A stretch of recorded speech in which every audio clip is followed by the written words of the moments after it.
अस्सलाम वालेकुम, कैसे हैं आप? कहा जाता है कि पैसे पेड़ पे नहीं उगते, लेकिन सच तो यह है कि मॉडर्न बैंकिंग सिस्टम इतना तेजी से पैसे क्रिएट कर रहा है जितने तेजी से पेड़ तो कभी कर भी नहीं पाएंगे। मोस्टली लोगों को तो जरा भी आइडिया नहीं है कि आजकल करेंसी क्रिएट किस तरह की जाती है। इसलिए आज की इस वीडियो में मैं आपको बताऊंगा कि करेंसी कैसे क्रिएट की जाती है, और इसके साथ साथ मैं आपको बताऊंगा ह्यूमन हिस्ट्री के सबसे बड़े फ्रॉड के बारे में जो हम सब के साथ किया जा रहा है। बस कुछ कंट्रीज को छोड़कर आजकल करेंसी बिल्कुल सेम तरीके से ही बनाई जाती है, लेकिन क्योंकि वर्ल्ड की मैक्सिमम करेंसी डॉलर्स है, इसलिए मैं आपको अमेरिका का एग्जांपल देकर ये स्कैम समझाऊंगा। और एक और बात याद रखो कि ये सिस्टम जानबूझ के कॉम्प्लिकेटेड बनाया है ताकि हमें इजीली समझ में ना आए। इसलिए अगर आपको इसके समझने में प्रॉब्लम हो तो फिक्र ना करें, मुझे भी इसको समझने में काफी टाइम लगा। मैं आपको इस सिस्टम को 6 पार्ट्स में डिवाइड करके समझाऊंगा। सो अगर आपको कहीं भी समझने में प्रॉब्लम हो तो आप वो पार्ट दोबारा देख लेना। तो आइए शुरू करते हैं। Part 1, government creates IOU।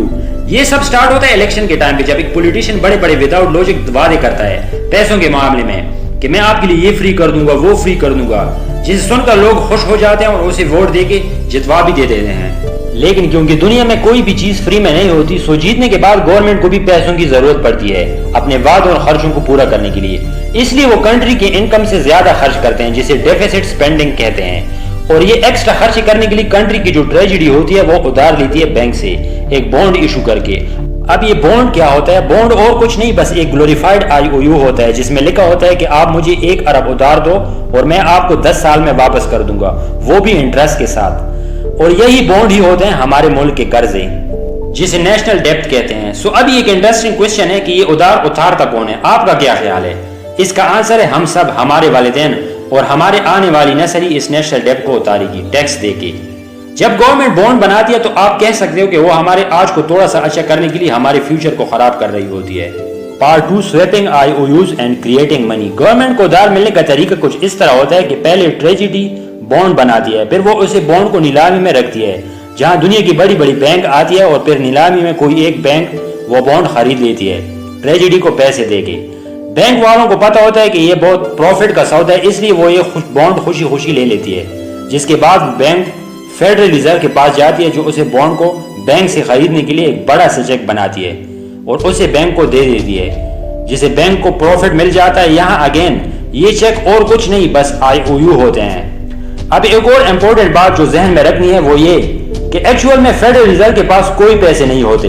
In fact उनके अकाउंट में हमेशा जीरो बैलेंस होता है। लेकिन जब वो चेक बनाते हैं तब पैसे भी अपने आप बन जाते हैं और सिस्टम में आ जाते हैं। मतलब जब फेडरल रिजर्व चेक लिखती है तो पैसे भी क्रिएट कर देती है किसी मैजिक ट्रिक की तरह, जिसके बाद वो चेक बैंक को मिलता है और फिर वो पैसे भी बैंक के पास प्रिंट होके आ जाते हैं। अब बैंक ये पैसे लेके नए बॉन्ड खरीदती है गवर्नमेंट से, और ये साइकिल रिपीट होता है बार बार।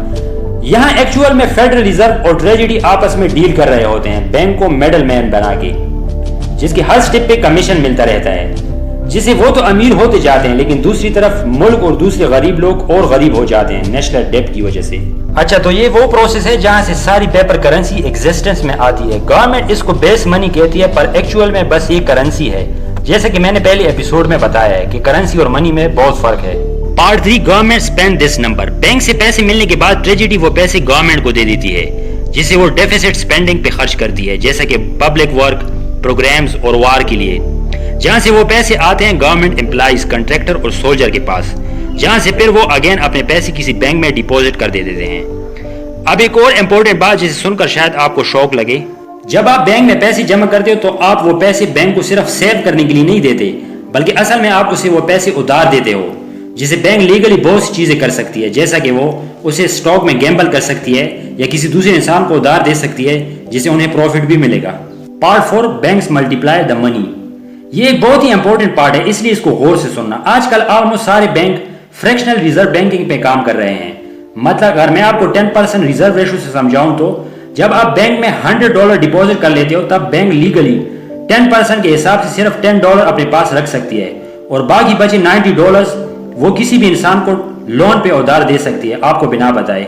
यहाँ बैंक अपने पास सिर्फ $10 रखता है कि कहीं आपको जरूरत पड़े तो वो आपको दे दे। अच्छा, अब अगर बैंक आपके $90 गायब कर देती है तो आपको कैसे $100 आपके अकाउंट में पूरे दिखाई देते हैं? ऐसा इसलिए होता है क्योंकि बैंक उस $90 का IOU अपने पास रख देती है, जो और कुछ नहीं बस नंबर होते हैं जो सिर्फ वो कंप्यूटर में टाइप कर देते हैं। अब चूंकि ये पेपर करेंसी नहीं होती, लेकिन ये पेपर करेंसी ही बन जाती है, جس کے بعد 100 کے بجائے $190 ایگزسٹنس میں آ جاتے ہیں۔ 100 آپ کے اور 90 جو بینک نے دوسری کسی انسان کو ادھار دے دیے، جو تھے تو آپ کے لیکن ابھی بینک کی بھی ہو گئے ہیں۔ ایسی بینک بیٹھے بیٹھے $90 کا فائدہ کر لیتی ہے، اور اس پہ جو انٹرسٹ ملے گا وہ الگ۔ اور اتنا ہی نہیں، آگے اور بھی بہت کچھ ہوتا ہے، جیسا کہ اب لون لینے والا انسان کیا کرتا ہے، وہ یوزولی گھر یا گاڑی اس طرح کی کوئی چیز خریدتا ہے، رائٹ؟ سو اس طرح وہ $90 کسی دوسرے انسان کے پاس آ جاتے ہیں، جو واپس کیا کرتا ہے، اسے کسی بینک میں جمع کراتا ہے، جن میں پھر بینک 10% کے حساب سے پاس رکھتی ہے اور 90% اگین کسی کو لون دے دیتی ہے، جس کی وجہ سے اب $271 کریٹ ہو جاتے ہیں، اور یہ پروسیس ریپیٹ ہوتا جاتا ہے، جسے آپ کے اس $100 کی ڈپوزٹ سے پورے 1000 کا بینک کریڈٹ دنیا میں آ جاتا ہے۔ اور یہ میں آپ کو بس صرف 10% کے حساب سے بتا رہا ہوں، جبکہ ہر بینک کا الگ ریشو ہوتا ہے، کچھ کا بس 5% اور کچھ تو بس 0% کی ریزرو ریشو سے کام کر کے اور بھی بہت سی کرنسی پیدا کر دی جاتی ہے۔ یہی وہ جگہ ہے جہاں سے کنٹری کی میکسیمم کرنسی بن کے ایگزسٹنس میں آتی ہے۔ انفیکٹ 92% سے 96% کرنسی اس سسٹم سے بن کے آتی ہے، جو بینک بس صرف ٹائپ کر کے بنا دیتی ہے۔ اب اگر آپ کہتے ہو کہ کیا فرق پڑتا ہے، میرے پیسے تو بالکل سیف پڑے ہیں بینک میں، تو آپ کو بتاتے چلوں کہ اس طرح سے کرنسی کی سپلائی بڑھتی جاتی ہے اور چیزیں مہنگی ہوتی جاتی ہے، جو میں نے پہلے ایپیسوڈ میں آلریڈی بتایا ہے۔ اور ایک اور بات، ہمیں لگتا ہے کہ بینک میں ہمارے پیسے سیف ہیں، جسے ہم جب چاہیں نکال سکتے ہیں اور اسے یوز کر سکتے ہیں، لیکن یہ بالکل بھی سچ نہیں ہے۔ اگر ہم سب یا 20 سے 30% لوگ بھی ایک ساتھ نکالنے جائیں گے تو بینک ہمیں ہمارے پورے پیسے واپس نہیں کر پائے گا، کیونکہ ان کے پاس ہمارے سارے پیسے رکھے ہی نہیں ہوتے، فریکشنل ریزرو سسٹم کی وجہ سے۔ یہی ہے ہمارا پورا مانیٹری سسٹم، جو اور کچھ نہیں بس ایک بڑا سکیم ہے، جہاں پیسے بس چیک پر لکھ کر بنا دیے جاتے ہیں IOU کے میڈیم سے یا میکسیمم کمپیوٹر پہ ٹائپ کر کے۔ سسٹم اور کچھ نہیں، صرف سپلائی فور نمبر ہے، کچھ پرنٹ کیے گئے اور زیادہ تر ٹائپ کیے گئے۔ Part 5 our number are tax۔ اب اگر آپ سوچ رہے ہو کہ ہمارے ساتھ اتنی خراب چیزیں ہو رہی ہیں تو آپ اور بھی سٹوپڈ ہونے کے لیے تیار ہو جاؤ، کیونکہ ہم ان میں کچھ نمبر کے لیے کام کرتے ہیں، دن رات ایک کر کے، خون پسینہ بہا کے۔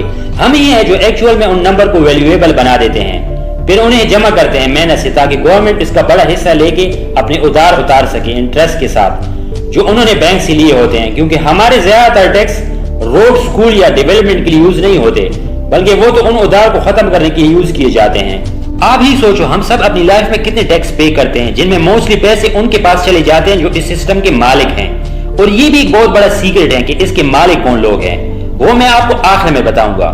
USA کے جو فاؤنڈنگ فادر تھے، ان کو سینٹرل بینکنگ اور فیٹ کرنسی سے ہونے والے خطرے کے بارے میں پہلے سے پتا تھا، اس لیے انہوں نے اس کے خلاف لڑائی کی، دوسروں کو فیوچر میں اس خطرے سے بچانے کے لیے، اور کانسٹیٹیوشن میں لکھ بھی دیا کہ بس گولڈ اور سلور ہی ریئل منی بن سکتے ہیں، بس اس لیے کیونکہ لوگ اسے جتنا چاہے اتنا پرنٹ نہیں کر سکتے۔